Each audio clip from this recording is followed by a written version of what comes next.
বাড়িতে আজকে মাটন রান্না হবে, তাই জন্য এদিকে সব এই যে প্রিপারেশন চলছে। এদিকে সকালের টিফিন নিয়ে আমি বসে পড়েছি। আজকে সকালের টিফিনে ছিল চাউমিন, স্পেশাল একটা জিনিস। আর সানডে মানেই তো একটু স্পেশাল, তাই না? আর এদিকে খাওয়া দাওয়া শেষ করে চললাম এই যে চিংড়ি মাছটা ধুতে, কারণ বাজার থেকে আজকে শুধু মাটন না, তার সাথে এই চিংড়ি মাছটাও আনা হয়েছে।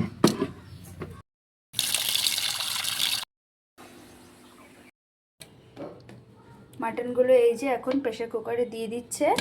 প্রেসার কুকারে দিয়ে এখন 2টো সিটি মেরে তারপর নামিয়ে নেবে।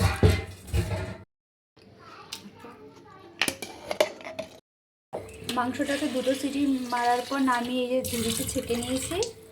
আর এদিকে মাটন স্টকটা রাখা আছে, এটা দিয়ে আজকে মাটনটা রান্না হবে।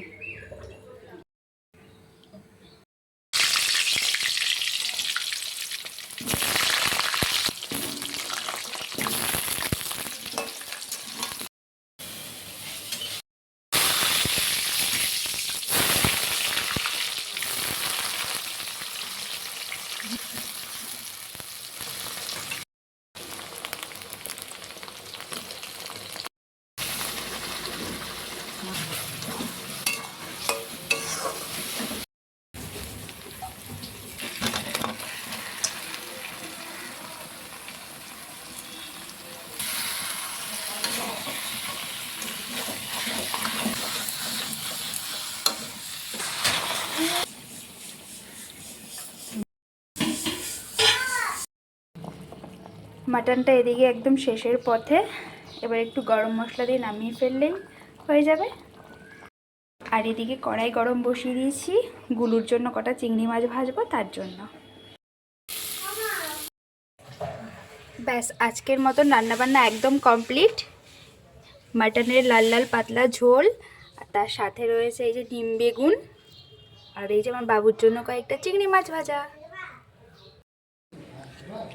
রান্না শেষ হওয়ার সাথে সাথেই টেস্ট করতে বসে পড়েছে। বাবা, ভালো হয়েছে?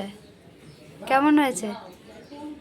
কেমন হয়েছে একটু বলে দাও, তোমার বন্ধুদের একটু বলে দাও সবাইকে কেমন হয়েছে। আজকের ভিডিওটা এতটুকুই। সবাই ভালো থেকো, সুস্থ থেকো। আর আমার ভিডিওটা তোমাদের যদি ভালো লেগে থাকে তাহলে অবশ্যই পুরো ভিডিওটা দেখে একটি সুন্দর গঠনমূলক কমেন্ট করে দিয়ে যেও। টাটা।